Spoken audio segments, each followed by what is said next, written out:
Welcome to today's 5-minute Bible study. We're looking at the theology of John Wesley. In our first few sessions, we've made it clear that Wesley's theology centers around salvation. We are saved by grace through faith. And salvation is to be saved from sin, from the guilt of sin, and from the power of sin. Now you may recall in I believe it was our first session, I talked about John Wesley's order of salvation. I told you that he had a rather broad scope of salvation that included the totality of God's work in our lives from beginning to end. And he called this the steps of salvation, the order of salvation, the pathway of salvation, as it were. I want to begin to look at that in a little more detail as Wesley describes this wondrous work of God that he does in our lives from beginning till end. Now, Wesley says the story of salvation in our heart begins with what he called the grace that goes before. Wesley referred to it as preventing grace. Preventing grace. That kind of surprises us because the way we use the word prevent, we mean to stop something. When I say I prevent something, that means I stop it from occurring, or I try to stop it from occurring. But in Wesley's day, prevent had a different meaning, different usage. It meant something that goes before. So when he talked about preventing grace, he talked about the grace that goes before. And what I meant by that was the grace that is working in our life even before we come to faith in Jesus. When we were far from God, when we were in rebellion against Him, God's grace was already reaching out to us. Long before we believed, long before we became Christians, as it were, God's grace was at work in us. That is preventing grace, the grace that goes before our faith. Now, to understand that, let me read to you a verse of Scripture from Matthew chapter 18, a very familiar story that Jesus tells, a parable, as it were. Jesus says in Matthew 18, verse 12, "What do you think? If a man owns 100 sheep and one of them wanders away, will he not leave the 99 on the hills and go to look for the one that wandered off? And if he finds it, truly I tell you, he's happier about that one sheep than about the 99 that did not wander away. In the same way, your Father in heaven is not willing that any of these little ones should perish."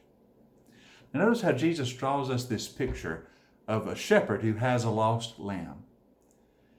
It's wandered off, it's got lost. And he goes and he looks for it, and he searches, the shepherd searching for the lost lamb. And he searches till he finds it, and he brings it home. Now, this is an image of what Wesley meant by preventing grace, or the grace that goes before. There was a time when we had wandered off from God. We were lost lambs. We were lost sheep. And in our lostness, we had no interest in coming home. We had no interest in returning to the shepherd. We had no interest in God.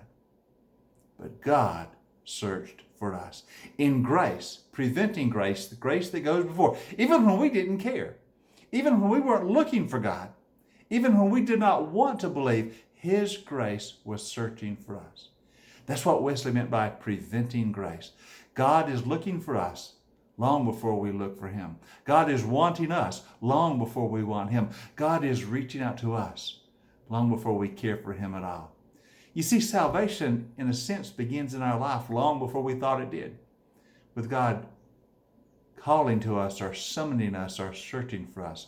So all those moments in our life before we became Christians, all those moments when we felt a longing for God or a hunger for something we didn't have, or maybe it was a desire for something beyond the natural. We didn't know exactly what it was, but that was the grace of God reaching out to us. You see, God never gives up on us. Even when we wander away, even when we're lost, even when we're trying to hide from Him, He, in grace, is searching for us, calling us, trying to bring us home. And when that moment comes that we first believe, it's only in response to the grace that's already been reaching out to us. Our God is a searching God. He is the shepherd who looks for the lost lamb. You probably date your salvation to the day you first believed, and that's appropriate, that's accurate. But long before that moment when you came to an altar or knelt at a chair or gave your heart to Christ, long before that moment, God's preventing grace was working on you, trying to bring you to that moment. And when you finally did first believe, that was because His grace had long been at work in your heart. God has been working in us long before we realized it. That is preventing grace. That is the grace that goes before. And also, if there's somebody you're praying for, maybe a friend or a family member that you desperately want to come to salvation, but they have no interest right now in the things of God, don't give up, because God doesn't give up. And know that His grace is already working in their life. His preventing grace, His grace that goes before, trying to create conditions or situations or calling to them to come back home. God is the shepherd who looks for the lost lamb. So Wesley says our salvation begins with God, who looks for us when we're lost, who searches for us when we run away, who gives His grace to us even when we don't ask for it. It's the grace that goes before and begins to bring us home to that place where we'll finally believe. Our salvation begins with the grace of God. It does.